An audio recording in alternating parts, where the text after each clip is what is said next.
Muy buenas tardes, hermanos. Les saluda Daniel Caballero. Quisiera el día de hoy hablar sobre un tema de vital importancia que se ha desatado en las últimas semanas en el contexto de habla hispana. Especialmente quisiera hablar el día de hoy sobre lo que se ha estado mencionando en las redes con relación a algunas herejías relacionadas con la cristología. Yo creo que ese es un tema de vital importancia y por lo cual no debe ser pasado por alto, y por eso estoy grabando este video el día de hoy. Lo que está detrás de esta controversia no es meramente un asunto de semántica, sino que la semántica repercute en la esencia de la teología. En las semanas por venir escribiré algunos artículos sobre este tema en particular para que nos ayuden con el fin de poder tener una base para evaluar diferentes movimientos y diferentes videos que circulan en las redes sociales. Yo creo que gran parte de la confusión que existe se debe a que se usan los términos de manera incorrecta. Se usan los términos de manera divorciada de su contexto histórico y teológico original. Y el problema con rechazar alguna de estas proposiciones clásicas de la cristología es que si se rechaza alguna, no tengo otra razón aparte de mi criterio subjetivo, usualmente poco informado y personal para definir lo que es la herejía y la ortodoxia. A fin de cuentas, la herejía y la ortodoxia usadas de esta manera se convierten en mi preferencia personal, en el mejor de los casos, y en el peor de los casos en un medio para la exclusión o la expulsión de cualquier persona que no esté de acuerdo con mi propia interpretación de las doctrinas históricas. Yo creo que uno de los problemas principales con relación a la cristología el día de hoy en el contexto latinoamericano no radica en un mal entendimiento de la persona de Cristo como divina, sino radica en la humanidad de Cristo. En otras palabras, yo creo que el día de hoy la mayoría de evangélicos latinoamericanos afirmarían sin dudas la divinidad de Cristo, pero tendrían más problemas en darse cuenta o afirmar las implicaciones de la humanidad de Cristo.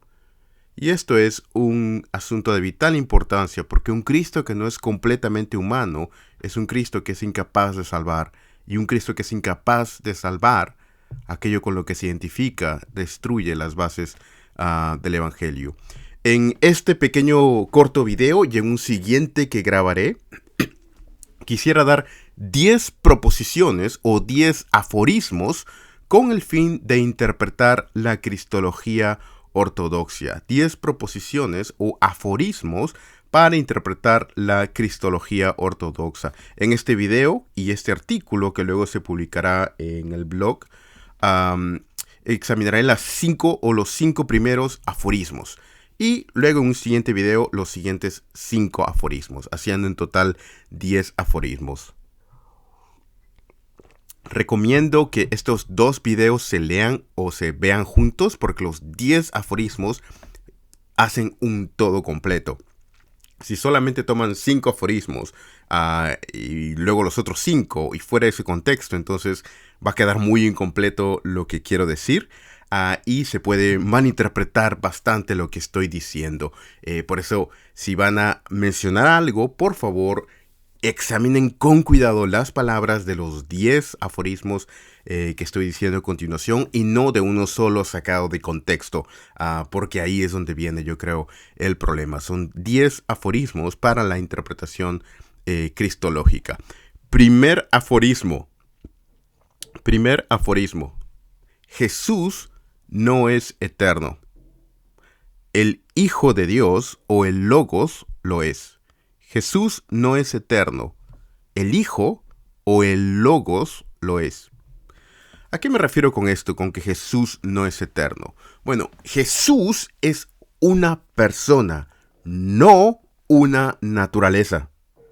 Jesús es una persona, no una naturaleza. La persona de Jesús tuvo lugar o llegó a ser o tuvo su inicio cuando la segunda persona de la Trinidad el Hijo se unió a la naturaleza humana y al cuerpo formado en el vientre de María, de Jesús, formando una nueva persona. Esta persona de Jesús no existía sino hasta el momento de la encarnación. Cuando hablamos de Jesús en particular, estamos hablando de esta persona que nació de María.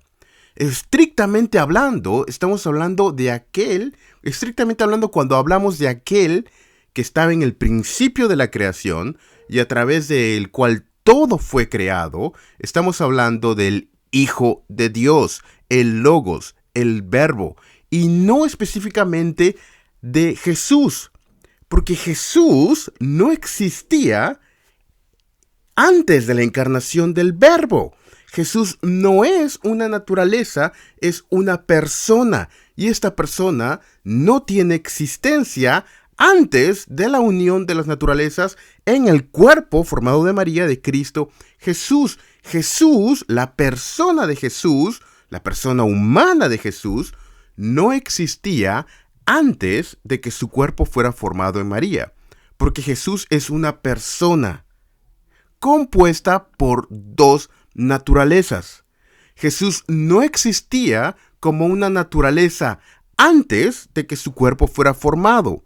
Jesús comenzó a existir en el momento de la unión hipostática, la unión de las dos naturalezas, la naturaleza humana y la naturaleza divina, en una persona, en la persona de Cristo Jesús. Es decir, en el momento en el que la naturaleza divina del Hijo de Dios se unió a la naturaleza humana y en el cuerpo que en ese instante había sido formado a través del Espíritu Santo, usando el cuerpo de María, se forma Jesús, formando así esta persona llamada Jesús, que no existía previamente, la persona del Dios hombre Cristo Jesús.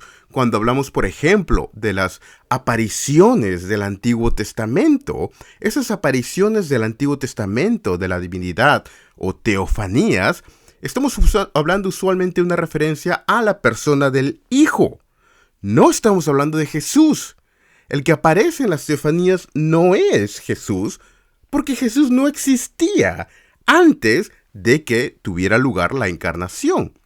Y esto es sumamente importante, hermanos. Esto es de absoluta, vital importancia, porque si estamos dispuestos a decir Jesús es eterno, pero no estamos dispuestos a decir Dios murió en la cruz, entonces esto es consecuencia de una herejía.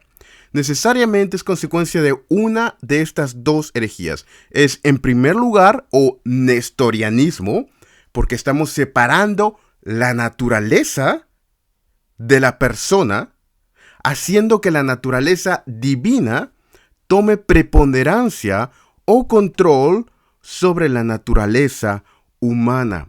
O es apolinarismo, B, en segundo lugar, pues se confunde la naturaleza humana de Cristo con la persona de Cristo. Es decir, se hace referencia a la persona cuando debería hacerse referencia a la naturaleza. Por ejemplo, en el ejemplo que les puse anteriormente, en la frase Jesús es eterno, si uno no, para evitar las confusiones, debería estrictamente decirse la naturaleza divina de Jesús es eterna. Y si es que no se está dispuesto a decir Dios murió en la cruz. ¿Por qué? Sería una confusión en la naturaleza humana con la naturaleza divina y las personas de Cristo. Entonces, ese es el primer aforismo. Jesús no es eterno. El Hijo de Dios o el Logos es eterno.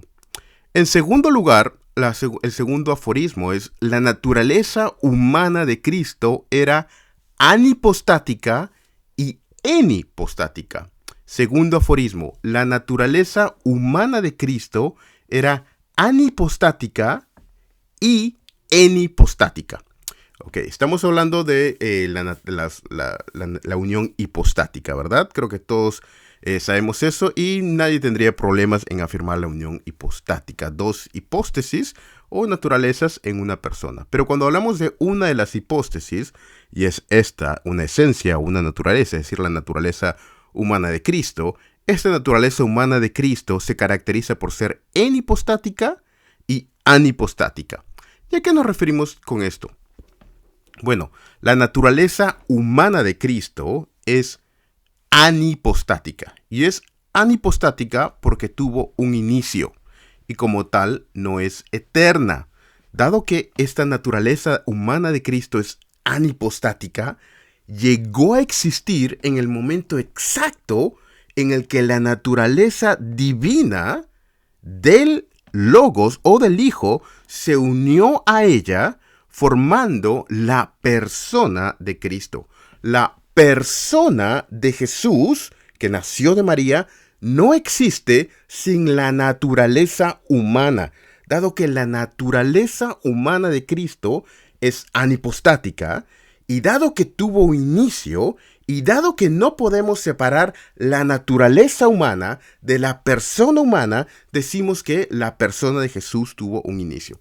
Lo repito, dado que la naturaleza humana de Jesús es anipostática, y por esto tuvo un inicio, y dado que no podemos separar la persona de la naturaleza humana, y dado que la naturaleza humana tuvo un inicio, necesariamente tenemos que decir que la persona de Jesús tuvo un inicio. Porque la persona de Jesús no existe sin la naturaleza humana de Jesús. Separar esto sería caer en los errores que hemos mencionado del nestorianismo o el apolinarismo. Y estos son errores gravísimos de cristología. Seguimos con esto. La naturaleza humana de Cristo no solamente es anipostática, sino también es enipostática. Es enipostática, pues es completa y realmente humana. Completa y realmente humana y derivada de la naturaleza humana o de la esencia de María. El cuerpo de Cristo, y acá obviamente prefiero el cuerpo humano de Cristo, el cuerpo de Cristo, el cuerpo del Señor Jesús, no era preexistente, no existía antes de la encarnación. Este cuerpo tampoco fue creado de la nada, no fue creado ex nihilo, sino que el cuerpo del Señor Jesús, su naturaleza humana, fue formado a través de la agencia del Espíritu Santo, usando como material el cuerpo de María, un ser diferente al del Señor Jesucristo, pero formado de ella y a través de ella, preservado a través de la agencia del Espíritu Santo de la culpa y la transmisión del pecado original y actual de María. Es el Espíritu Santo en el que al momento de la unión enipostática en la naturaleza humana de Cristo, preservó el cuerpo de Cristo de los efectos, la culpa y la transmisión del pecado original y actual de María para que no fuera transmitido a la persona de Cristo en esta unión enipostática.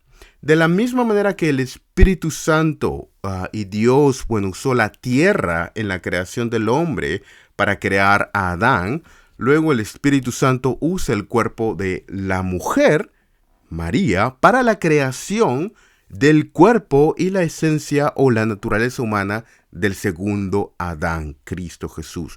¿Cómo tiene lugar esto? Bueno, esto es un misterio. Diferentes teólogos dan diferentes opiniones.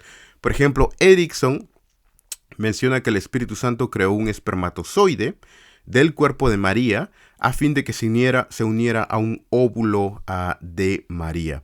Aunque esto es posible, históricamente hablando, el lenguaje usado es creado a partir de ella o creado de ella, pero como un ser diferente. Y esto es de vital importancia porque de lo contrario Cristo no sería un descendiente de David, no sería un descendiente de Adán y no podría efectuar la redención de nuestros pecados debido a que no sería un pariente nuestro. Él no solamente tenía que ser humano como nosotros, pero tenía que estar emparentado con nosotros. Tenía que ser un hijo de Adán para que rompiera la maldición de la serpiente y de la mujer, y tenía que ser un hijo de David para que llegara al trono. Este es un hijo real en el sentido de físicamente un descendiente. Y por eso tenemos las genealogías, etcétera, y está emparentado con nosotros a través de Adán. La unión enipostática y la unión anipostática en la unión hipostática de Cristo son asuntos de vital importancia que nos previenen de cometer herejías terribles como el apolinarismo, eutiquianismo, nestorianismo, entre otras. La unión hipostática es la que tiene lugar en la persona de Cristo.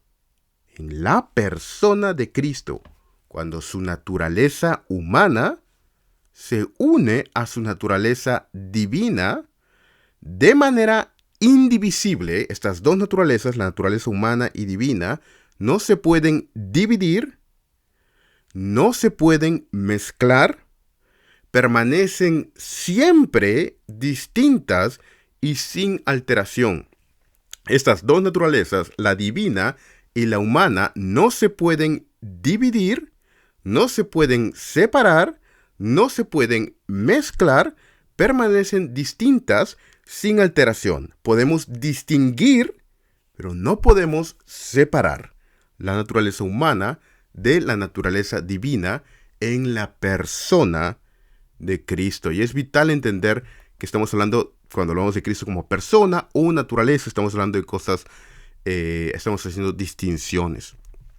La negación de la naturaleza enipostática y anipostática con respecto a la naturaleza humana de Cristo o la esencia humana de Cristo conlleva la afirmación de una serie de herejías como el arrianismo, el adopcionismo, el eutiquianismo, el monofisismo y, en el peor de los casos, el nestorianismo.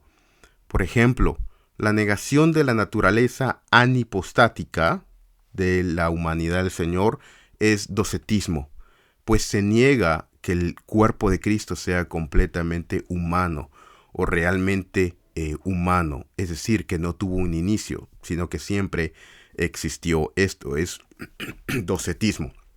La naturaleza humana de Cristo no puede ser eterna, es decir, sin fin y sin inicio, sino que su naturaleza humana es sempiterna, es decir, tuvo un inicio, pero no tiene fin. Es por eso que estrictamente hablando, cuando hablamos de Jesús, de la persona de Jesús, que no existe aparte de su naturaleza humana, estamos hablando de un ser sempiterno, estrictamente hablando, que tuvo un inicio al momento de la encarnación, pero no tiene fin. La negación de la naturaleza enipostática, y ojo, aquí estoy hablando de enipostática, hace un momento hablé de la naturaleza anipostática, y es por eso que los términos son importantes.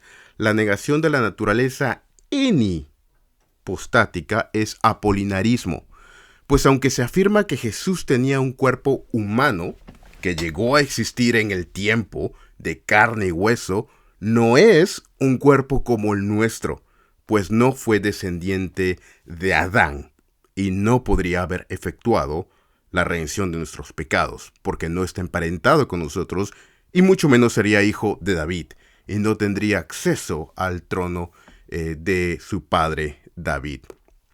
Entonces, es de vital importancia afirmar dentro de la unión hipostática a ambas, la naturaleza anipostática y enipostática con respecto a la naturaleza de Cristo.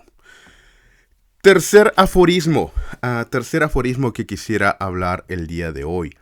Y estamos ya ahora entrando a los puntos un poco más profundos.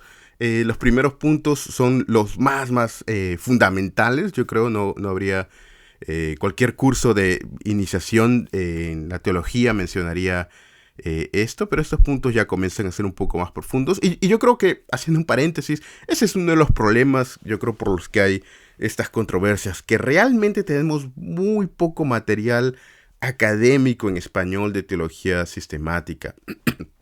Tenemos, en el mejor de los casos, obras que son introducciones a la teología, como por ejemplo la teología de Wayne Grudem o de Erickson, o tenemos obras resumidas de las obras de la teología, como por ejemplo la obra de Bavinck, recientemente publicada en español, que es reducida al 20% de su tamaño original, o la de Hodge, que está recortada en muchas partes, y realmente no tenemos obras académicas amplias, clásicas de teología sistemática desde una perspectiva protestante en español. Yo creo que, bueno, tenemos A. Brackle en 5 volúmenes y la de Beeke, que es un poco menos académica, pero en 6 volúmenes. Pero las obras como las clásicas obras y otras obras un poco más profundas, que sí están en inglés, que no son solamente traducciones, realmente no tenemos. Tendríamos que ir a obras católicas, si es que uno solamente lee español, donde hay obras un poco más profundas. Y bueno, de teología histórica, yo creo que quizá lo mejor desde una perspectiva protestante es la de Gerald Bray. Dios ha hablado, su teología histórica, que le dedica casi 200 páginas a este tema. Entonces es una buena teología histórica, especialmente su segundo volumen, donde habla de la doctrina de Cristo. Bueno, tercer punto. tercer aforismo para examinar una cristología ortodoxa. Tercer aforismo. No se puede separar la naturaleza de la persona. Lo repito. Tercer aforismo. No se puede separar la naturaleza de Cristo de la persona de Cristo. Se puede distinguir entre las naturalezas, se puede distinguir entre la naturaleza y la persona, pero no se puede separar la naturaleza de la persona.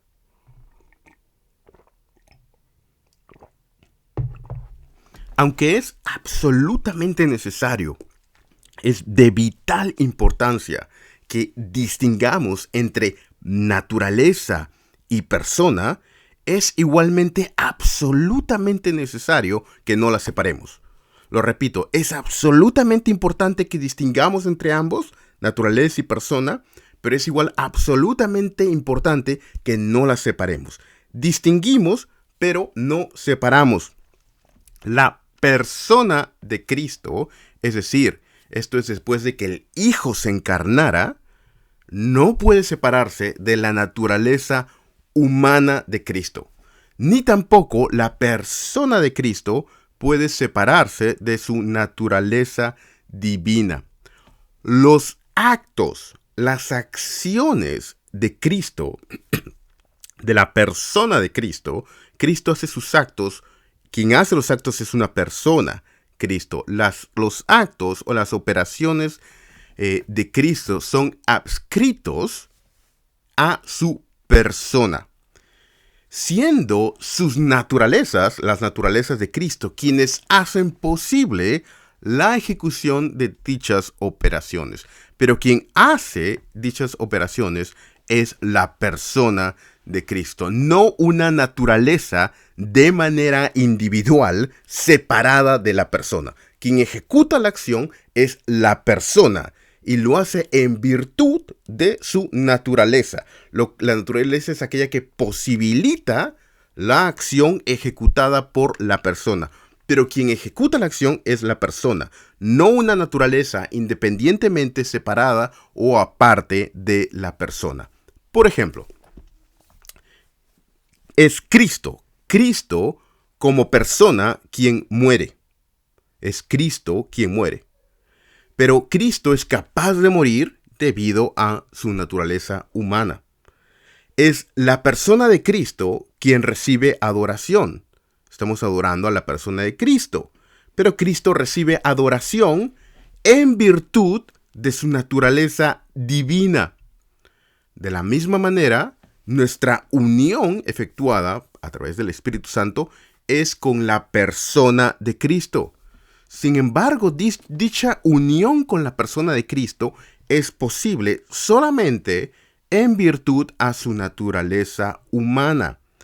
Por otro lado, la vivificación hecha a nuestro cuerpo en virtud de nuestra unión con Cristo a través del Espíritu Santo es en virtud a su naturaleza divina.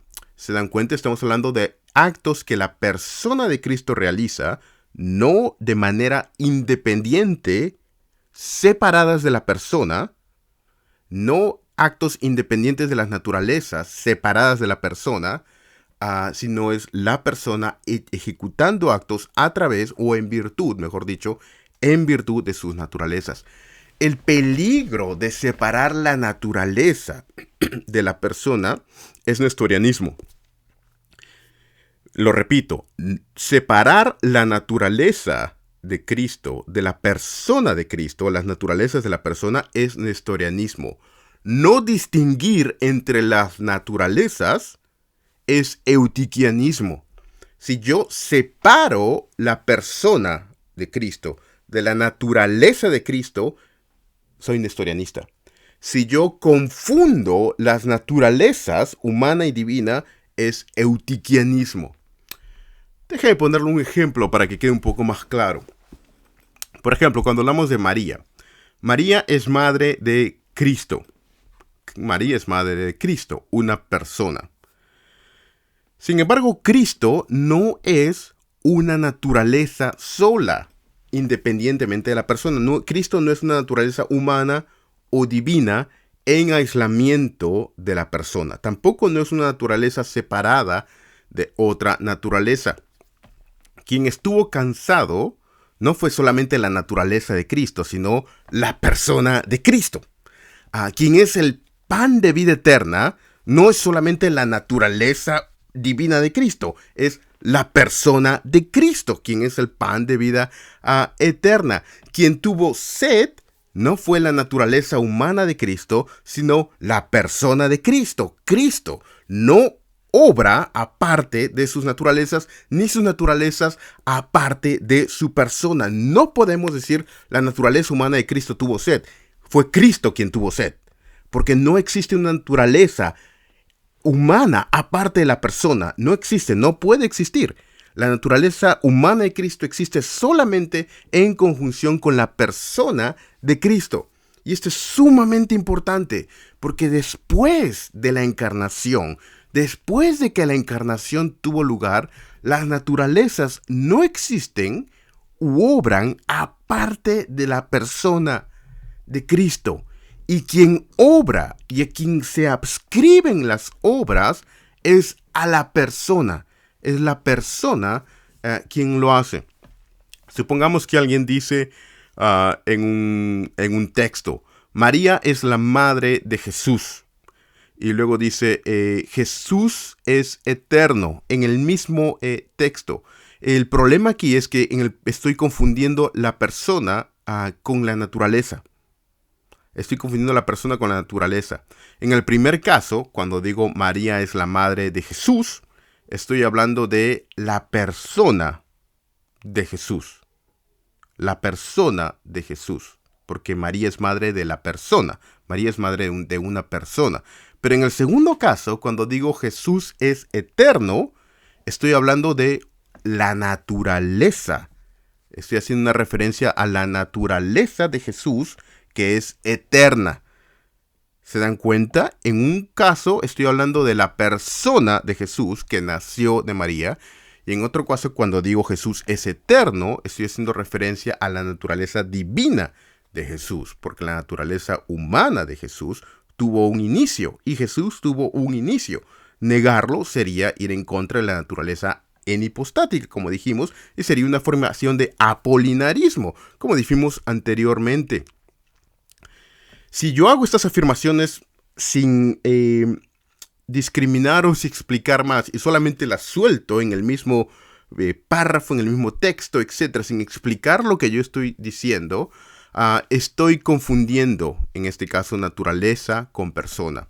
No estoy distinguiendo entre ambos usos, sino que estoy usando persona y naturaleza de manera intercambiable, en el mismo contexto. Y hacer esto, confundir naturaleza con persona, es el error del nestorianismo. Si el error del nestorianismo es no distinguir entre naturaleza y persona, el error del eutiquianismo es mezclar las naturalezas, la humana y la divina.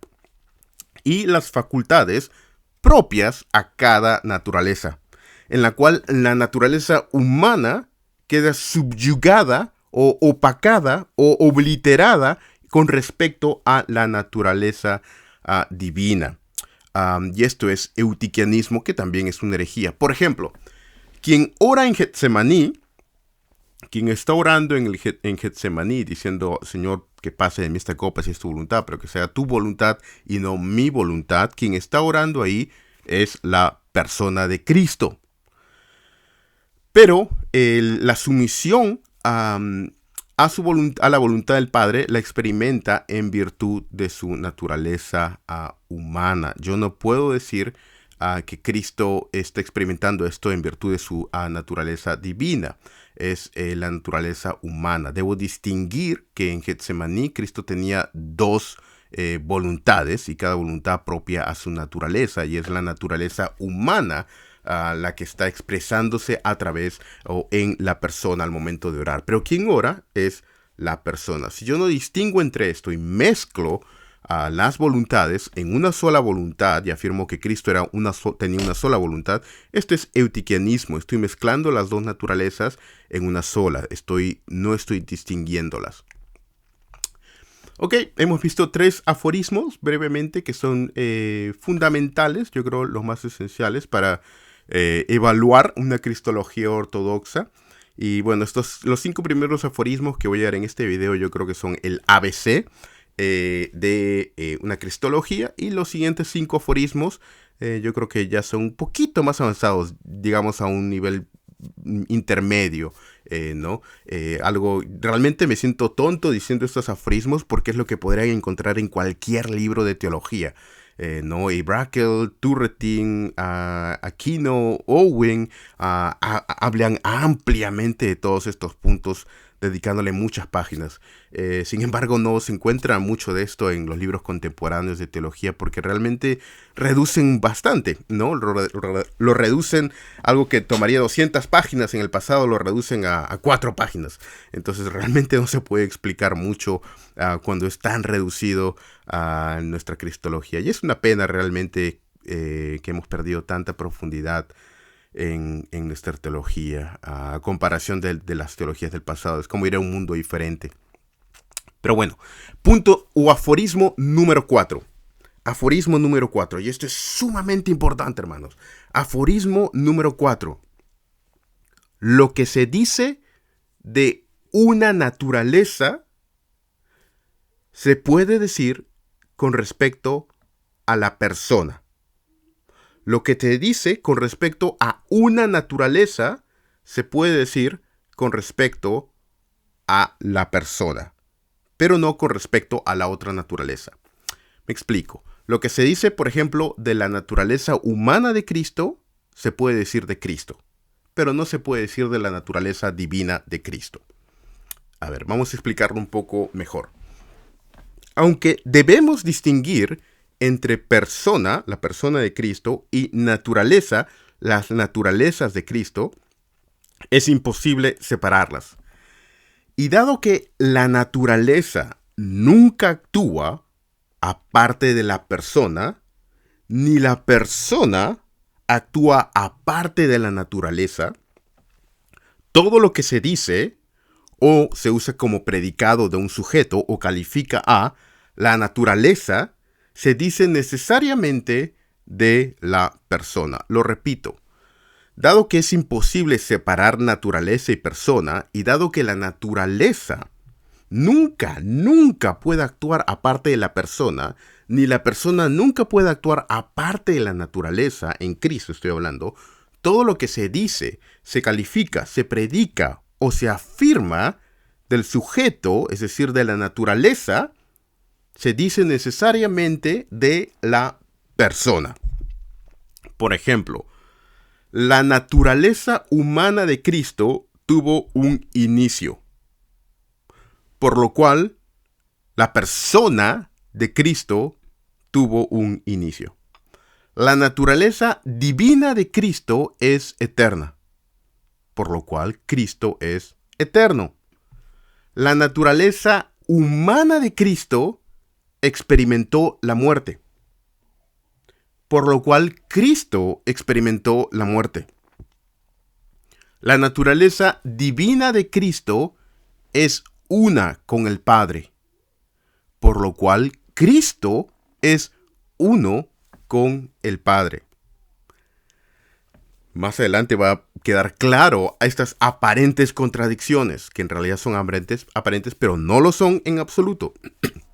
Sin embargo, lo que debe quedar claro aquí es que la negación o el no adscribir las acciones propias de la naturaleza a la persona de Cristo es la raíz y la esencia del nestorianismo.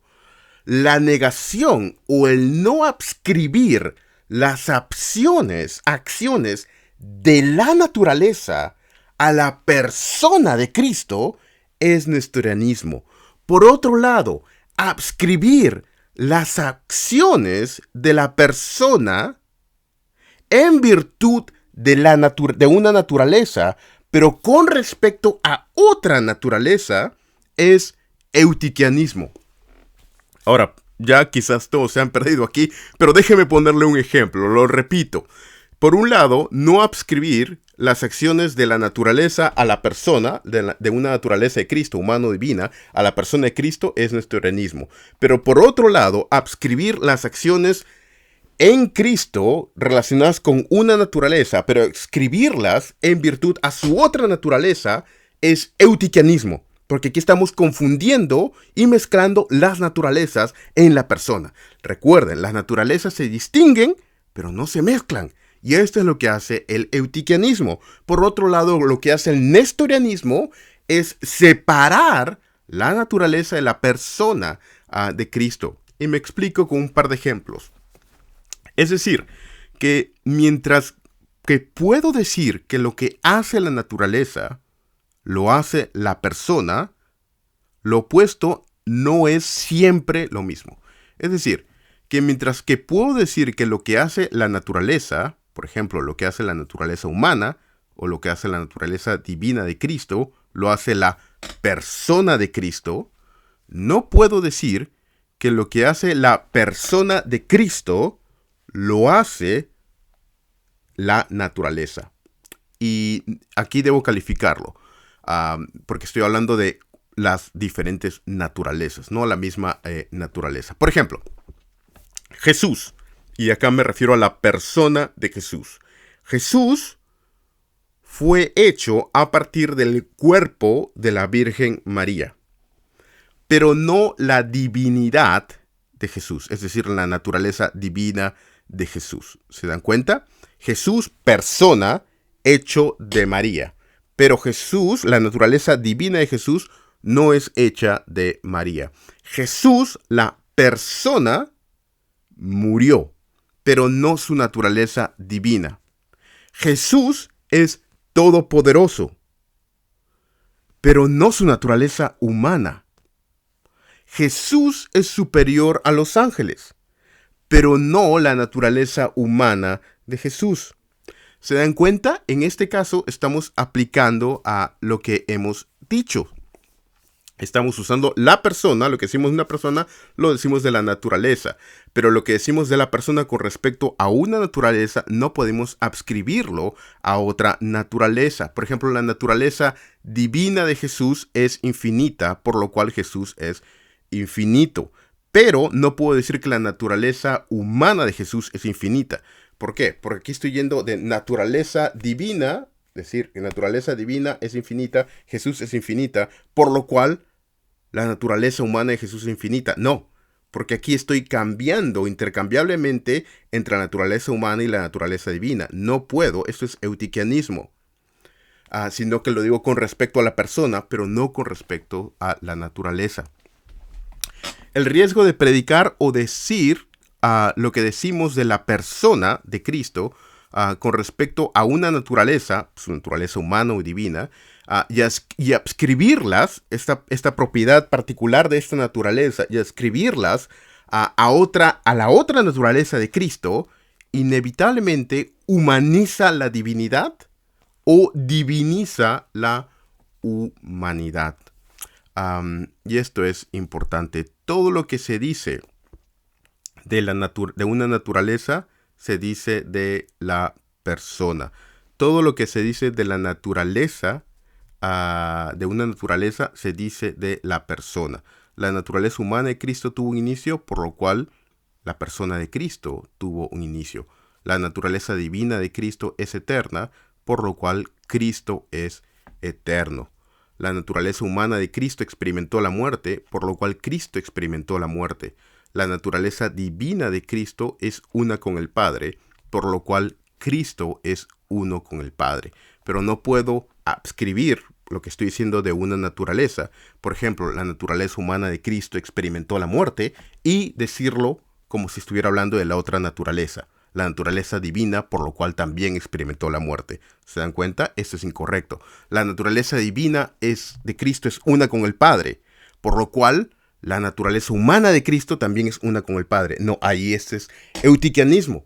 La naturaleza humana de Cristo tuvo un inicio, por lo cual la naturaleza divina de Cristo también tuvo un inicio. No, ahí eso es eutiquianismo, porque, bueno, ya explicamos anteriormente, no debemos confundir las naturalezas entre sí, no debemos mezclar las naturalezas entre sí, esto es eutiquianismo, pero tampoco debemos separar naturaleza de persona, ni viceversa, esto es nestorianismo. Y el punto final de esta breve introducción a 5 aforismos para interpretar Cristología, y en la siguiente sesión voy a hablar de 5 aforismos más, donde voy a ir un poquito más profundo de lo que he ido en este momento. Pero el quinto aforismo es: lo que se dice de la persona en virtud de una naturaleza, se puede decir de la persona en virtud de la otra naturaleza. Lo vuelvo a decir lentamente. Lo que se dice de la persona en virtud de una naturaleza, se puede decir de la persona en virtud de la otra naturaleza. Me explico. Por ejemplo, lo que se dice de Cristo, de la persona de Cristo, o lo que Cristo hace en virtud de su naturaleza humana, se puede decir también de Cristo, estamos hablando de la persona de Cristo, con respecto al obrar de su naturaleza divina y viceversa. Por ejemplo, cuando llamamos a Cristo Dios no en virtud de su naturaleza humana. Llamamos a Cristo Dios en virtud de su naturaleza divina. Y correctamente llamamos a Cristo Dios. Pero en este mismo contexto, en esta misma oración o en este mismo texto, podemos adjudicarle a la persona de Cristo, que acabamos de llamar Dios, acciones propias a la naturaleza humana de Cristo. Es decir, llamamos a la persona de Cristo, llamamos a Cristo Dios, y le llamamos Dios debido a su naturaleza divina. Pero podemos llamarle Dios a Cristo, y esto en virtud de su naturaleza divina, cuando está ejecutando también obras propias a su naturaleza humana. Estamos manteniendo las naturalezas distintas y lo estamos diciendo con respecto a la persona, no de manera intercambiable con respecto a las naturalezas. ¿Y a qué me refiero con esto? Por ejemplo, es por esta razón que en la Biblia se habla muy frecuentemente de este tema, y es por esto que en la teología, la historia, etc., se menciona, por ejemplo, que Dios, es decir, la persona de Cristo, llamada en virtud de su naturaleza divina, Dios compró a su iglesia con su sangre. Es decir, ¿cuál sangre? La persona de Cristo llamada en virtud a su naturaleza humana. Eso es lo que se afirma en Hechos 20:28. Por ejemplo, decimos, Dios compró con su sangre a la iglesia. Dios compró con su sangre a la iglesia. Dios compró con su sangre a la iglesia. Dios compró con su sangre a la iglesia. Dios, ¿a quién me estoy refiriendo en esta preposición? Dios, me estoy refiriendo a la persona de Cristo en virtud de su naturaleza divina. Dios, la persona de Cristo, llamada de acuerdo a su naturaleza divina, compró con su sangre. ¿La sangre de quién? De la persona de Cristo en virtud a su naturaleza humana. ¿Se dan cuenta? Dios, que estoy hablando de Jesús, la persona de Jesús, llamado Dios de acuerdo a su naturaleza divina, compró con su sangre esa misma persona, Jesús, pero en virtud a su naturaleza humana, a su iglesia. Ahora, la Biblia dice simplemente, Dios compró a su iglesia con su sangre. ¿Se dan cuenta? Y es por esto que, por ejemplo, se llama a María, Madre del Señor, como dice en Lucas 1:43. Y ese Señor es Yahweh, Yahweh del Antiguo Testamento, Dios. Se llama a María, Madre del Señor. María, Madre del Señor. María, Madre, es decir, ¿de quién? Es decir, del Señor, con respecto de Jesús, con respecto a su naturaleza humana. María, Madre, Jesús con respecto a su naturaleza humana, del Señor. Jesús con respecto a su naturaleza divina. Porque Jesús con respecto a su naturaleza humana es un hombre como cualquiera. Es su naturaleza divina lo que le da el título de divinidad de Yahweh, del Señor. María, Madre del Señor. María, Madre, Jesús con respecto a su naturaleza humana, del Señor, Jesús con respecto a su naturaleza divina, y se usa en la misma oración. Es por esto que se dice que Cristo, Jesús, nació y que ese bebé que nació fue el Señor, como dice en Juan 2:11. Jesús nació, Jesús, la persona de Jesús nació. Se le está llamando Jesús aquí en virtud de su naturaleza humana. Y ese bebé que nació es el Señor, es Dios. Jesús hablado con respecto a su naturaleza divina. Juan 2:11. Y esto es perfectamente correcto. Se puede hablar de la persona de Cristo en virtud de una naturaleza, su naturaleza humana o divina, haciendo obras propias a la otra naturaleza. ¿Por qué? Porque una vez más dijimos que quien ejecuta las acciones no es la naturaleza, es la persona. Pero la persona lo ejecuta en virtud de la naturaleza. Y podemos llamar a la persona usando adjetivos de una naturaleza cuando obra acciones correspondientes a la otra naturaleza. Y esto me parece obvio, pero es sumamente importante en la cristología, porque aquí es donde vienen todas los problemas. Ejemplo 1. Vamos a ponerle un ejemplo, un par de ejemplos para que se entienda esto. Ejemplo 1. La persona de Cristo es llamada por su naturaleza divina cuando está actuando de acuerdo a su naturaleza humana. Ahora, vamos a ver este ejemplo. Lo repito.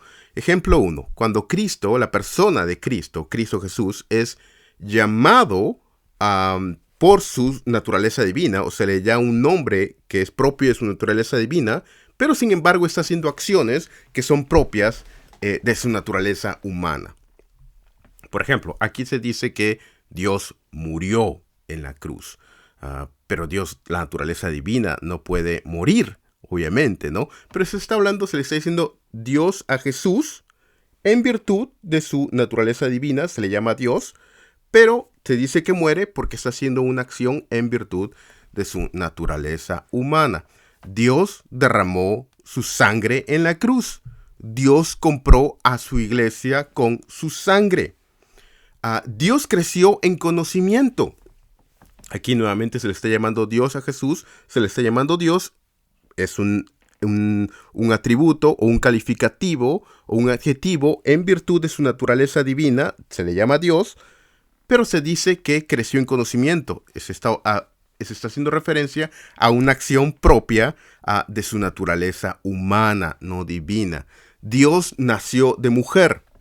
Y aquí es donde viene el título, María es Madre de Dios. Se está hablando se le está llamando a Cristo, a Jesús, Dios en virtud de su naturaleza divina, pero se está refiriendo a una acción hecha, el acto de nacer, una acción hecha en virtud a su naturaleza humana. Dios permaneció muerto 3 días. Dios derramó su sangre por su iglesia. Dios tuvo hambre. Dios habitó entre nosotros. Dios caminó entre nosotros. Dios dio su sangre por nosotros, etc. Ejemplo 2. Y aquí en este ejemplo 2 es lo opuesto del ejemplo 1. Es exactamente lo opuesto. Es cuando nuevamente la persona de Cristo, porque hemos dicho que es la persona quien ejecuta la acción, es la persona de Cristo cuando es llamada o se le da un nombre en virtud de su naturaleza humana, pero la persona de Cristo está actuando de acuerdo a su naturaleza divina. Es decir, está actuando de acuerdo a atributos que le pertenecen sola y exclusivamente a la divinidad y que no pueden de ninguna manera ser compatibles en absoluto con ningún hombre. Este ejemplo 2 es el opuesto del ejemplo 1. Es cuando la persona de Cristo es llamada o se le da un nombre que es propio de su naturaleza humana, pero la persona de Cristo está haciendo una obra que es propia de su naturaleza divina. Ejemplo de esto. Jesús es eterno, pero la humanidad no puede ser eterna, y Jesús será hombre.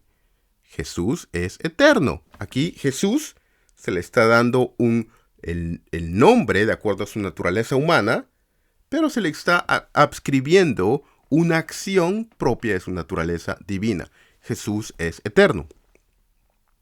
Jesús recibe adoración y debemos adorar a Jesús. Pero no podemos adorar a un hombre. No debemos adorar a la humanidad ni a nada que sea humano. Nuevamente, Jesús recibe adoración. Jesús, un nombre, el nombre de Jesús o Mesías, un nombre propio a la naturaleza humana, pero se le está adscribiendo una acción propia a su naturaleza divina. Porque quien hace la acción, y nuevamente por millonésima vez, es la persona. Es la persona quien hace la acción en virtud de una de las naturalezas. Jesús recibe adoración. Jesús perdonó los pecados. Pero un hombre, la naturaleza humana, no puede perdonar pecados, no importa qué tan bueno seas. Nuevamente, Jesús perdonó pecados. Jesús, nombre dado a la persona de Cristo en virtud de su naturaleza humana, perdona pecados. Una acción en virtud a su naturaleza divina. Jesús era antes de Abraham. Nuevamente, Jesús tuvo un inicio. Jesús es el nombre que se le da de acuerdo a su naturaleza humana, pero se le está adscribiendo una acción de acuerdo a su naturaleza divina. Jesús creó todas las cosas con el poder de su palabra. Jesús es exactamente de la misma esencia de Dios, etcétera, etcétera, etcétera. ¿Por qué es importante esto y hacer estos dos ejemplos? Porque de la misma manera, si yo no puedo adscribir acciones humanas a la persona de Cristo en virtud de su divinidad, como decir Dios derramó su sangre, tampoco puedo escribir acciones divinas a la humanidad, a la humanidad en Cristo, como decir un hombre puede perdonar pecados. Y ambos son sumamente importantes. Si yo puedo decir Jesús es eterno, pero no puedo decir Dios murió en la cruz, soy nestoriano o apolinario. Simplemente así, porque no estoy afirmando, puedo afirmar que un hombre puede ser eterno, pero no estoy afirmando que Dios puede morir. Y es que estoy confundiendo naturaleza con persona. Y aquí ya caí en la herejía. La ortodoxia cristiana, tal como están los credos históricos y lo que se cree, es que sostiene en que podemos llamar a Cristo de acuerdo a una naturaleza humano-divina cuando obra con respecto a su otra naturaleza. Y esto funciona en ambas, humana y divina. Si yo solamente estoy dispuesto a usar los adjetivos divinos de Cristo, Jesús es eterno, pero no aquellos que tienen que ver con su humanidad, yo estoy socavando la verdadera humanidad de Cristo. Y esto es apolinarismo, porque estoy poniendo la naturaleza divina de Cristo por sobre la humana de Cristo. Si sostenemos solamente uno de estos, es decir, por ejemplo, llamarle a Cristo, un accionar de Cristo con respecto a su humanidad, por su divinidad y no la otra, estaremos elevando su humanidad por sobre su divinidad, o al revés. Los arrianos, por ejemplo, podían hacer las afirmaciones del ejemplo 2. Jesús es eterno, Jesús recibe adoración, etc. Pero no podían hacer ninguna afirmación del ejemplo 1. Dios murió, Dios creció en conocimiento, Dios nació de mujer, María es la madre de Dios, Dios permaneció muerto 3 días, etc. Y es por esto que los arrianos no podían hacer ejemplos, decir los ejemplos de 1, porque no creían en esto. De igual manera los nestorianos. Los nestorianos no tenían problemas en hacer todas las afirmaciones del ejemplo 2. Jesús es eterno, Jesús recibe adoración, Jesús perdonó pecados, etc. Pero los nestorianos no podían hacer ninguna afirmación del ejemplo 1. Dios murió, Dios creció en conocimiento, Dios nació de mujer, etc. Y es por eso que eran nestorianos. Los apolinaristas no podían sostener que Jesús compartía parte del ADN de María, David y Adán, etc. Por esto que esta fórmula es sumamente importante.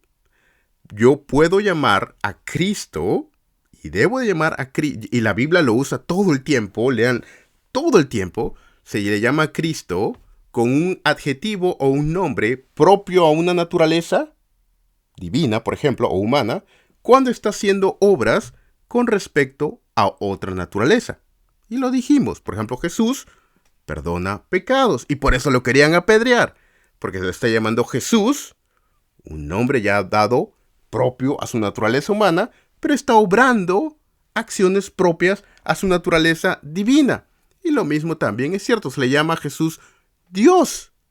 Dios derramó su sangre.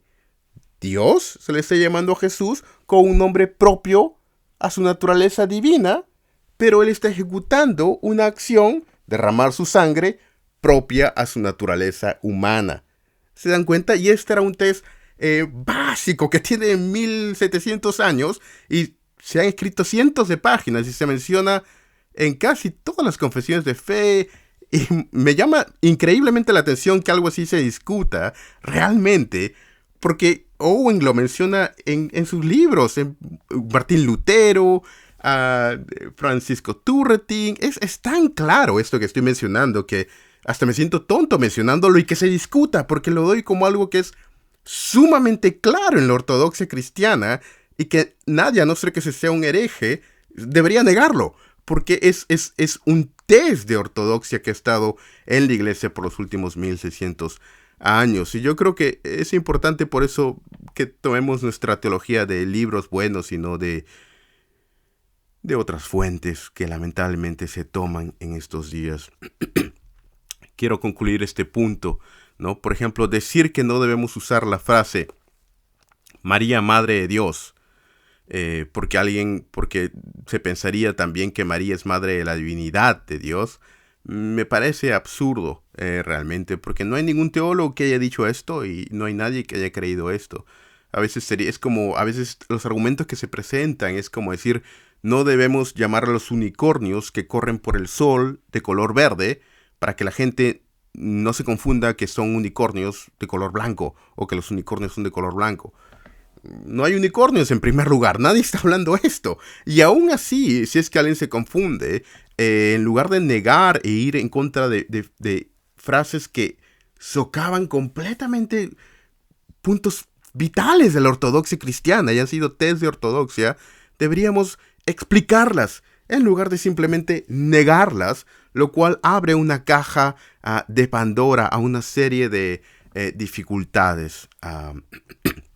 Importante para recordar, si no podemos adjudicarle acciones que son exclusivas de la naturaleza divina a la persona de Cristo cuando está haciendo obras de acuerdo a su naturaleza humana, por ejemplo, Jesús recibe adoración, Jesús es todopoderoso, entonces no creemos realmente en su divinidad. Lo repito, si no podemos adjudicarle a Cristo acciones de divinidad, cuando se le está llamando por un nombre propio de su naturaleza humana, entonces estamos negando su divinidad. ¿A qué me refiero con esto? Si yo no puedo decir Jesús es todopoderoso, Jesús perdona pecados, Jesús recibe adoración, Jesús, etc., si yo no puedo llamarle a Jesús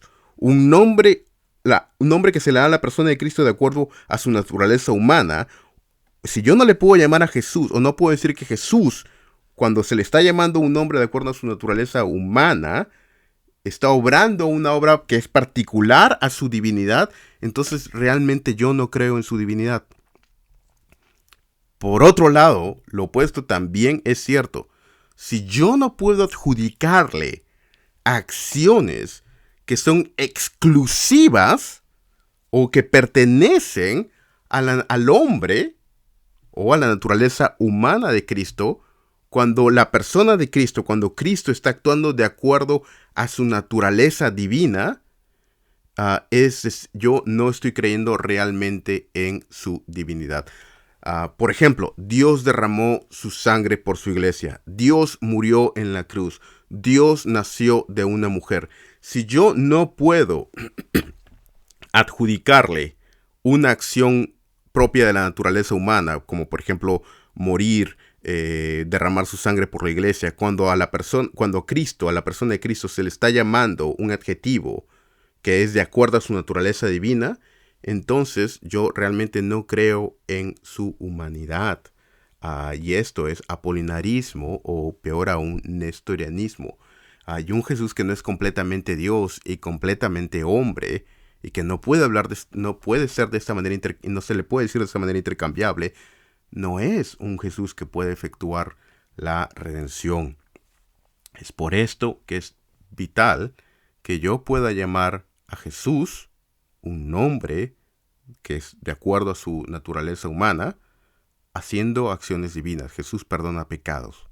Pero también es de vital importancia que yo pueda llamar a Jesús con respecto a un adjetivo usado de divinidad, Dios, por ejemplo, haciendo acciones humanas. Dios derramó su sangre por su iglesia, como lo dice Hechos, por ejemplo. Y hay muchas referencias a esto en el Antiguo y el Nuevo Testamento. Y yo creo que esto es lo que de repente hay más problemas en Latinoamérica. Y este es un asunto vital. Yo realmente no escribo mucho, yo estoy muy ocupado enseñando, escribiendo ensayos, leyendo libros, pero este es un asunto importante. Y yo les animo realmente a que vayan a buenos libros. Vayan a buenos libros, no solamente a youtubers o pastores influencers. Vayan a buenos libros. Y no a libros recientes, a no ser que les ayuden a entender libros antiguos. Pero vayan a buenos libros, hermanos. Esto es importante. Esto es muy importante. Y bueno, he dado 5 aforismos el día de hoy. Y luego daré otros 5, ¿no? Estos 5 son como que la base, el ABC. Ahí los repito. El primero es Jesús no es eterno. El Hijo o el Logos lo es. Segundo, la naturaleza humana de Cristo era anipostática y enipostática. Tercero, no se puede separar la naturaleza de la persona. No se puede separar ni la naturaleza humana ni la divina de la persona de Cristo. Cuarto, lo que se dice de una naturaleza se puede decir de la persona, pero lo que se dice de una naturaleza no se puede decir de la otra naturaleza. ¿no? Lo que se dice de una naturaleza se puede decir de la persona, pero lo que se dice de una naturaleza no se puede decir necesariamente de la otra naturaleza. Y quinto, lo que se dice de la persona de Cristo, la persona obrando o haciendo acciones de una naturaleza, se puede decir también de la persona cuando está haciendo obras de acuerdo a su otra naturaleza. Estos son los 5 primeros aforismos y si tengo tiempo el día de hoy voy a dar los siguientes 5 aforismos, si no será el día de mañana. Que el Señor les bendiga, hermanos, que tengan un buen día y espero que estos aforismos hayan sido de utilidad. Hasta luego.